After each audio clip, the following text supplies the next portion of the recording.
Tony pulled up just after 6 in the morning, right as the streetlights were flickering off. His old RV wheezed into my driveway like it had something to prove, the side windows gleaming with dew, and a dent near the bumper I hadn't seen before. I stood by the front door with my duffel bag, trying to ignore the lump in my throat. It wasn't about the trip, not really. It was Lara's hug, stiff, like she was holding back or maybe just ready for me to be gone. "Have fun with the fish," she said, brushing my cheek with her lips. "I'll be off-grid. Mostly," I replied, even though I knew damn well Tony had rigged that RV like a space capsule. "Try not to break anything," she muttered, half a smile, half something else I couldn't name. Tony hunked lightly. "Come on, Romeo. I want to make it to the lodge before dark." I didn't look back after I walked out the door. Didn't want to see her expression when she shut it. I tossed my bag into the RV and climbed in. Tony handed me a cider can the second I Saturday breakfast of champions. "Bit early, isn't it?" He grinned. "Not for what we're escaping." The RV smelled like leather, coffee, and just a hint of old gym socks. We pulled out, past the hedges I trimmed every Sunday, the mailbox I'd painted last summer. Home, but not really. Not anymore. "So," Tony said, adjusting his solar GPS console like he was piloting the Enterprise. "New solar panels, check. Remote Starlink uplink, check. Backup inverter. We're gods out there." "I told Lara we'd be off-grid," I said, watching the road. "Sure, we will be," Tony replied, tapping his laptop back. "Unless there's an emergency. Or entertainment." 3 hours in, we stopped for gas. I called Lara from outside the RV. Just small talk. She said she was going to do laundry and maybe see a movie. I listened for background noise. There was none. It meant nothing, but still made my stomach tighten. By the time we reached the old vineyard Tony's family had turned into a wilderness lodge, the sun was low and gold spilled over the empty rows of vines. Tony parked the RV beside the barn turnbunk house and grinned at me. "Welcome to peace." That night, we sat outside on collapsible chairs with cider and grilled brats, watching old haggler fights on his laptop. Then it happened. Tony froze mid-sip. A blinking red notification appeared on the screen. "What is it?" I asked. He sighed. "You said no screens, but this popped up from my forum monitor." I didn't click it. It just came through. "What forum?" He hesitated, then spun the screen around. An adult-only matchmaking site. A profile page. Username, Sweet Country Stepmom 47. The photo showed Lara, without a doubt. Her hair, her dress, the red one I got her last Valentine's Day. Her body angled suggestively, her smile too familiar. "What the hell is this?" I asked, my voice hollow. Tony didn't answer.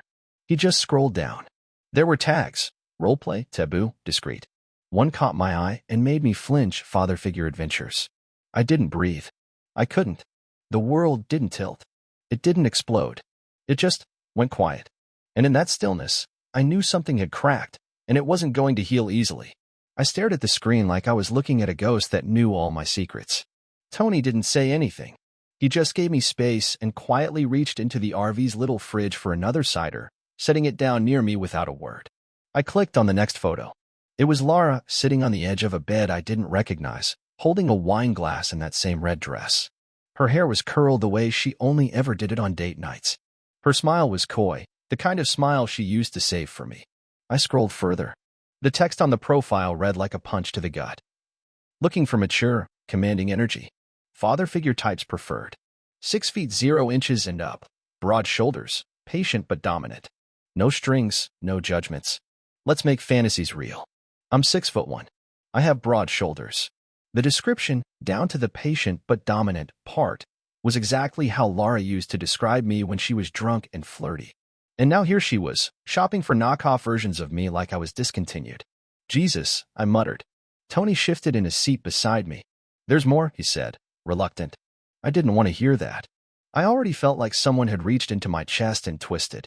But I nodded anyway. He opened a second tab. Message threads. They were private chats, but Tony had software that tracked public forum alerts, and apparently one of her conversations had slipped through. There were messages with at least 5 different usernames. The most recent one was from 3 nights ago, while I had been home packing for this trip. "Lara, he's leaving tomorrow. Same time as last week? Bring the glasses again, winky face." I swallowed hard. Last week? What had happened last week? Another message thread scrolled by. User, "You sure he won't find out?" Lara, He's clueless. Never asks.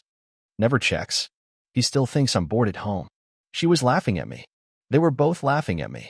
Strangers, random men from who knows where, chatting with my wife in between trips to my bed. In our house.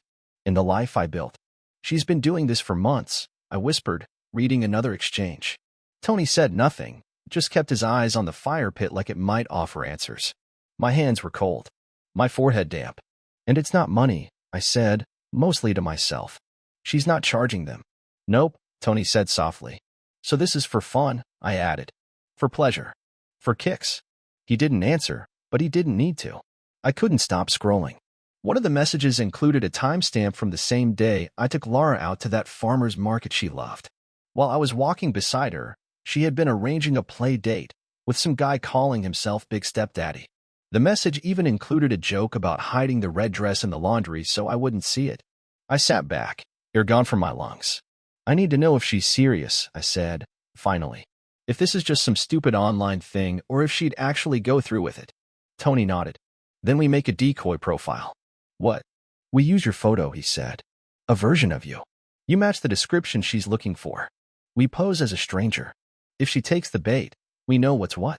I stared at him, shaking slightly. You sure about this? He didn't hesitate. You need the truth, Rob. That's the only way to get it. And God help me, I nodded. We left the vineyard at dawn the next day. No fishing, no campfire stories, just silence and the occasional sound of Tony's knuckles tapping the wheel. I didn't sleep that night. Just stared at the RV ceiling, replaying her messages over and over in my head, each word digging deeper. When we got close to the city, we parked the RV 4 blocks from my house, tucked behind an old laundromat with a good line of sight on my street. Tony killed the engine. You ready? Not really, I muttered, grabbing my bag. But that's never stopped me before. He handed me a small box. Inside were motion sensors and 2 tiny cameras. Start with the bedroom and the main living space. If she brings someone over, you'll know. I nodded, my heart pounding. The alley behind my house was still dark, shaded by the neighbor's oak tree. I moved quickly, knowing the side gate squeaked and avoiding it. I used the spare key she thought I didn't know she'd hidden in the planter box. My hand shook as I let myself in through the back door. The kitchen smelled like citrus. Clean, cheerful. A lie. I moved fast. Grabbed the safe documents from my desk drawer, passport, tax returns, the file folder with our mortgage and insurance. I took my emergency savings stash from behind the cereal boxes and shoved it in my backpack. Then I crept upstairs. Our bedroom looked like a magazine spread. The bed was made, the pillows fluffed. There was no sign she'd been with anyone here, but I couldn't trust the surface anymore. I placed the first camera inside a decorative vase on the dresser, angled toward the bed. It would catch anyone who entered the room. I slid the second one into the bookshelf downstairs, covering the couch and most of the living room. The motion sensors went near the back door and the hallway. I paused at the hallway closet, opened it. My jackets were still there, my shoes lined up at the bottom. She hadn't cleared me out. Not yet. Back in the kitchen, I typed out a text. Hey, signal's weak up here. We're hiking out past reception. I'll check in a few days. Love you. I sent it and stared at the screen, wondering if she'd even bother to respond. She didn't. Before I left, I checked the fridge. Fresh groceries. A bottle of wine, uncorked. Only one glass in the drying rack. I stepped out, locked the door behind me, and jogged back down the alley to where Tony was waiting. He handed me a water bottle and gave me that look like he was waiting for me to break. I'm fine, I said. No, you're not. We climbed back into the RV. Tony fired it up, pulled out slowly.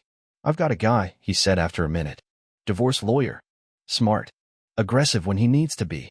Her name's Dana Bell. I'm not there yet, I said, though I wasn't sure I believed it. Tony nodded like he understood. Just don't wait too long. The more you collect now, the less you can twist later. I'll talk to her if it gets that far. You won't, he said. And you shouldn't. Not yet. Let her think everything's fine. That way, she won't hide anything. I leaned back, watching the city slide past the RV windows.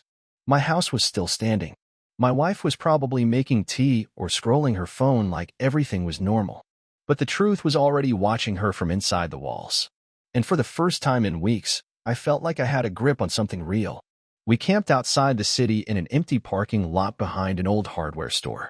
Tony had the cameras routed to his laptop through a secure channel. He set up alerts, motion triggers, backups to the cloud. The guy could have worked for the CIA if he didn't love grapes and solar panels so much. That Saturday, we sat in folding chairs outside the RV with a bucket of fried chicken between us and a bottle of whiskey that Tony insisted was strictly medicinal. The first alert came just after 3 p.m. Motion in the living room. Tony hit a few keys and brought up the feed. There she was, Laura, wearing the soft blue blouse she used to save for brunch. She paced for a bit, looked out the window, checked her phone. Then came the knock. A guy walked in. Mid-30s, black gym shorts, military academy hoodie. Laura smiled, this tight, flirty smile I hadn't seen in years. She gave him a quick hug, then led him to the couch like it was something they'd rehearsed. Tony muted the audio. I wasn't ready for sound. The guy leaned back, kicked off his sneakers. Laura brought him a drink. Then she slipped off her blouse. I looked away. Rob, Tony said gently, you need to see this. You need to be sure. But I already was. I watched them kiss. I watched him grab her like he owned her. I watched her laugh at something he said and touch his chest like it was the most natural thing in the world. Like I didn't exist. Tony closed the screen and poured another drink. We didn't talk for a while. Later that night, we reviewed the full footage. Over the 3-day weekend, 3 different men came through that front door. All different ages, all different styles. One of them even carried a small overnight bag. None of them stayed past morning. Laura wore something different each time. Once that red dress again. Another time, just a long white t-shirt. Mine. I didn't throw anything. I didn't scream. But my chest felt like it had been hollowed out and filled with nails. Tony placed his hand on my shoulder. You didn't imagine it. You're not crazy. This is real. I know. You need to protect yourself now. I will. That night, I opened a new checking account under my name only. Transferred half the savings, enough to make sure I had what I needed if things blew up. I didn't clean it out. Not yet. I wasn't ready to push the first domino. Then I froze the shared credit card. Changed the passwords on the digital accounts I had opened in my name. Logged out of everything connected to our home Wi-Fi. Tony helped me encrypt the backups from the cameras. He didn't say much. He didn't have to. I called Dana Bell the next morning. She picked up on the second ring. Her voice was sharp, direct. I gave her the short version, told her about the cameras, the footage, the infidelity. Do you have visual proof of the same person on multiple occasions? She asked. No, I said. Multiple people. Silence. Then, you've got a strong case. If you're ready to proceed, I'll start the paperwork. We'll do this right. Quietly. Yeah, I said. Do it. Then don't go back home. Not until I say so. I hung up and stared at the closed laptop. Laura had turned our marriage into a playground. But I was done being the jungle gym. It still hurt like hell. But now, at least, I had the truth. And proof that she'd torn it all down with her own hands. By Monday morning, everything was in motion. Dana filed the paperwork first thing, citing fault-based divorce under grounds of infidelity and emotional cruelty. She advised zero contact unless it was through her office. Keep everything clean, everything traceable, she said. You don't want to give her anything to twist around later. Tony and I stayed in the RV just outside the city. Close enough to act if something happened. Far enough for Laura to think I was still fishing. We kept up the act. I sent her a few texts that day. Nothing dramatic. Just enough to keep the illusion alive. No reception this morning. Fishing's been decent. Heading deeper into the woods tomorrow. Hope you're getting some rest. She replied 5 hours later. All good here. Just boring without you. It made me sick. That night, Tony and I set up a second sting. We built a fake profile on the same site Laura had been using, this time featuring a man with a different face, but similar to mine. Same build. Same smile. We wanted to see if she'd take the bait again. We didn't have to wait long. She responded within hours, calling herself Ellie this time, saying her usual partner was traveling and how she just needed company for one evening. She flirted, joked, even suggested they meet at our house again. That sealed it. Any lingering hope I'd had, it snapped right then and there. The next morning, we watched the cameras. Another man arrived, early 20s, wearing that same military hoodie from before. Tony stood up. Let's go. I hesitated. We're not doing anything stupid. Nope, he said. Just a chat. We parked a block down and waited. The guy showed up like clockwork. I walked up just as he reached the porch. Hey, I said, calm but firm. You here to see Laura? He froze. She didn't tell you she was married, did she? His eyes went wide. No, I didn't know, man. I swear. Tony stepped forward. You might want to leave. Quickly. The kid nodded and backed off, practically running to his car. We didn't chase him. We didn't make a scene. That night, Laura didn't have any visitors. Just her and her phone, probably waiting. Around 10 p.m., another man showed up. Mid-40s, nice car, dressed like he was heading to a cocktail party. He rang the bell. Waited. Laura came to the door, said something, and then closed it gently. The man stood there for a second, confused, then walked away. Tony raised an eyebrow. What was that about? She's rattled, I said. She probably thinks I got hurt or something. That's what we want. Earlier that day, we'd sent her a message from a spoofed number. One line. Rob had a bad fall. He's okay, but shaken up. Don't worry, he'll text you when he can. That was it. No signature. Just enough to spook her. Sure enough, the camera caught her walking around the living room that evening, pacing, nervously checking the window, her phone in hand. Think she's starting to panic? Tony asked. I nodded. Good. Let her panic. Because no matter how much it hurt, I wasn't going to let her control the ending of this story. This time, I was writing it. And she didn't even know the ink had dried. The next day, the footage told me everything I needed to know, and more than I was ready for. I sat in the RV while Tony made coffee, watching the previous night's recording on a loop. Laura, pacing again. Restless. She looked smaller than usual in the living room, wrapped in a robe, hair tied up, no makeup. Not the version of her those men saw. Just her. Raw. Then she did something that stopped me cold. She walked around the house taking down photos. Not just the ones of us together, but only the ones with me in them. Our beach trip to Rockport. The one I loved from our first anniversary dinner. Even the framed picture of us standing outside the courthouse on the day we bought the house. She removed them quietly, carefully, folded them face down and tucked them into the hallway closet like they didn't belong on the walls anymore. She didn't touch the picture of her with her sister, or the one of her hiking with her friend Nora. Just mine. She didn't even hesitate. When she passed the bedroom camera, she reached for her nightstand drawer, pulled out her wedding ring, turned it slowly in her hand, and then left it there, closed the drawer, and walked away.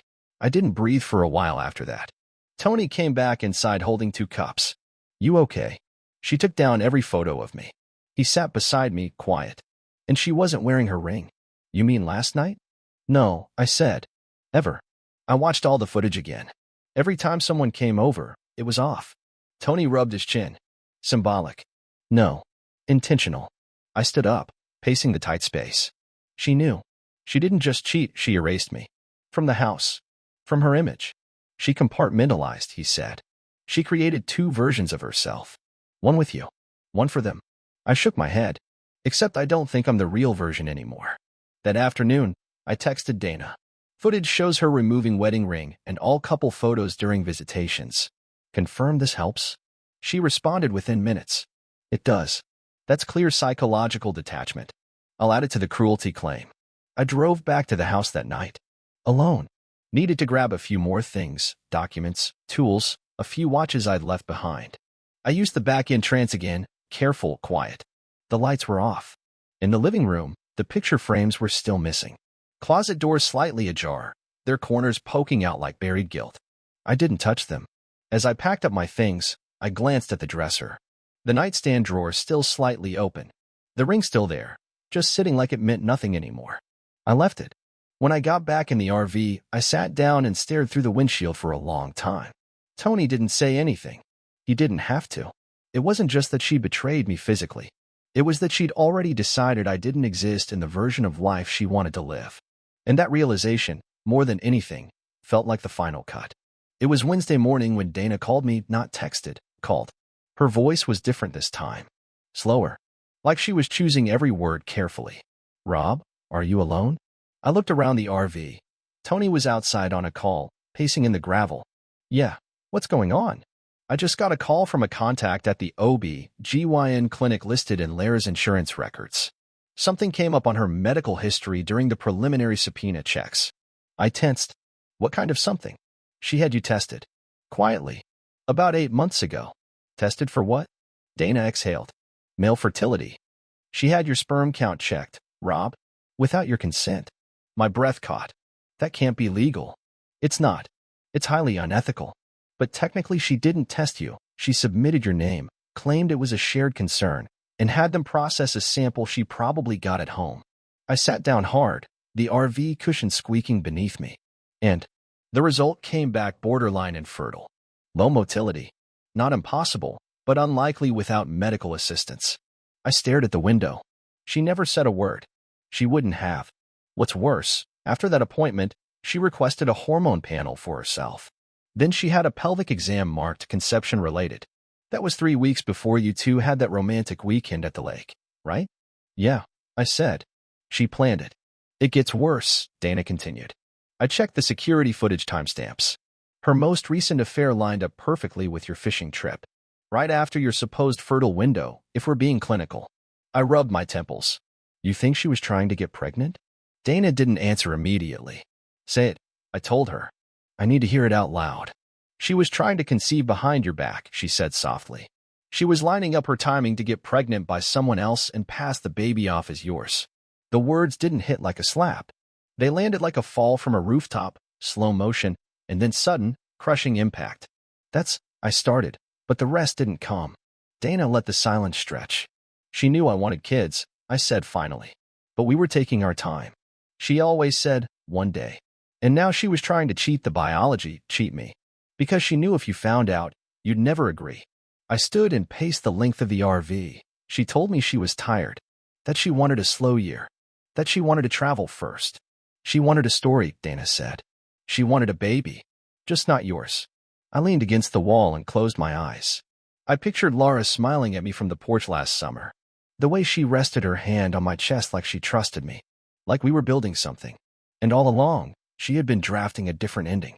What do I do now? I asked. You file for full legal protection. Financial, medical, paternity. I'll write it into the divorce documents. She won't be able to register any child in your name without a DNA test. Good, I said. Rob. Yeah. I'm so sorry. I didn't answer. Because sorry was for accidents. This was a plan. And I was just the cover story. We scheduled the video call for Thursday afternoon. Dana wanted it to be professional, official. No yelling, no emotional fireworks. Just facts, consequences, and signatures. I watched the screen from the far end of Tony's RV, the curtains pulled shut behind me. Dana sat at her desk, calm as ever, documents arranged in a neat pile, her hair tied back like she was ready for war. In the small rectangle beside hers was Laura, my wife, or whatever she was now, sitting at our dining table in a soft green sweater I bought her 2 Christmases ago. She looked confused at first, maybe nervous, but she smiled when she saw me. Rob, she said, tilting her head. Oh my God, are you okay?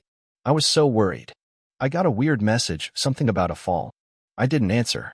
I didn't even blink. Dana cleared her throat. Laura, thank you for joining. This is a formal notice. I'm representing Robert in his divorce proceedings. Effective today, we are filing under fault-based grounds. Infidelity, emotional cruelty, and reproductive deception. Laura blinked rapidly. Wait, what? Divorce? Yes, Dana said firmly. We have documented evidence of multiple affairs occurring in the marital home, verified by security footage, and corroborated by your activity on several adult forums. We also have medical documentation indicating that you attempted to become pregnant by another man while remaining married to my client. Lara's mouth opened, but no words came out. Dana continued. Rob is not required to speak. He's attending today as a courtesy. But let me be clear, this is not a discussion. It is a notification. Lara's face flushed. This isn't real. Rob, talk to me. This can't be happening. I stayed silent. Her voice shook. Okay, yes, I made mistakes. But it wasn't what you think. It wasn't about cheating. It was about love. It was about trying to give us a baby. You always said you wanted kids. Dana cut in. Then you should have pursued fertility counseling, not side-door insemination via strangers you met online. Lara's composure crumbled. I was desperate, okay? I thought maybe if I could just get pregnant, everything would fall into place. I thought you'd be happy. You'd never know. I turned off my camera. That was my only reply.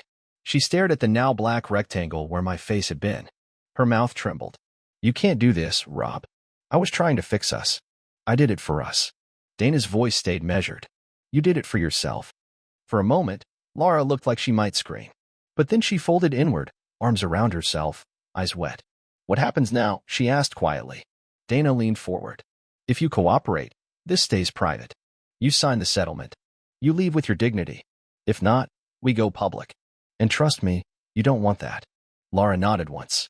Okay, she whispered. The call ended. And just like that, it was done. She was no longer confused. She was just alone. The same way she'd left me, long before I ever walked out the door. We met in Dana's downtown office 2 weeks later. The conference room was polished wood and quiet tension. Laura sat on one side of the table next to her lawyer, a sleek guy in his 40s who looked more like a luxury car salesman than legal counsel. Dana and I sat opposite, side by side, not saying much. Laura looked different now, diminished. Her hair was flat, her makeup subtle. The green sweater was gone, replaced by a plain black blouse, the kind people wear to court or funerals. She didn't look at me. Not once. Her lawyer cleared his throat. Let's begin. Dana slid a folder across the table. We're seeking an even asset split minus any claims to Rob's personal savings or premarital investments. Full separation of retirement accounts. All joint credit lines closed. No spousal support.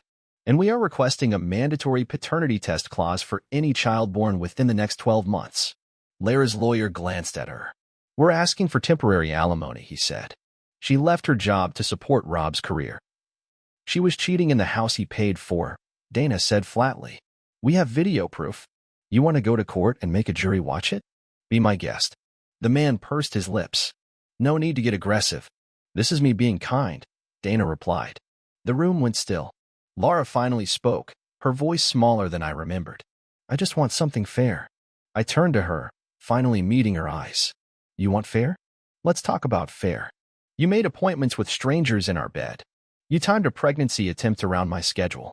You took off your ring and took down my photos like I never existed. So let me ask you, Laura, what exactly do you think fairness looks like right now? She looked down at the table. Her lawyer jumped in. There's emotional complexity here. Yes, mistakes were made, but we can't ignore the financial imbalance. She built a home with him. She used that home like a revolving door, Dana snapped. Every time Rob left town, someone else walked in. I slid a folder forward. Inside were stills from the footage. Faces blurred, dates labeled. One showed Laura on the couch with a man in military gear. Another caught her pouring wine for someone else. The third showed her sitting in bed, alone, holding her phone and smiling at the screen. Her lawyer opened the folder and paled. Lara's eyes filled with tears. Stop, she whispered. No, I said. Not this time. She tried to speak, but Dana leaned in, calm but firm. You'll sign the agreement today. You'll waive spousal support. You'll agree to a paternity test. Or we file everything publicly and let the court decide. Laura didn't argue. She just nodded. We signed papers in silence.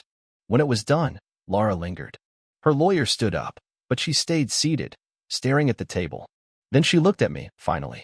Rob, I really thought it would all work out. Somehow, I didn't respond. Not because I had nothing to say, but because I didn't want to say something I couldn't take back. Dana rose. Let's go. As we walked out, I glanced over my shoulder. Laura was still in her chair, eyes glazed, hands folded. Watching the life she built on lies get packed up and signed away. Outside, Tony was waiting in the truck. Dana climbed in with me. You okay? She asked. I looked down at the folder in my hands. The legal death certificate of a marriage. I'm not okay, I said, but I'm free. And for the first time in months, I meant it. The divorce finalized on a rainy Tuesday morning in early March. No courtroom drama. No final confrontation. Just a court clerk's dry voice over a Zoom link, confirming signatures and stamping the end of what used to be my life. I moved out of the RV and into a small, clean condo 15 minutes from my job site. It wasn't fancy, one bedroom, no yard, beige walls, but it was mine. No memories in the corners. No ghost of Lara's perfume on the towels. She moved back to her hometown in Ohio a week later. Word was she wasn't pregnant after all. Maybe she had been trying. Maybe she had been tracking ovulation like a mission. But in the end, nothing took. I didn't feel relief.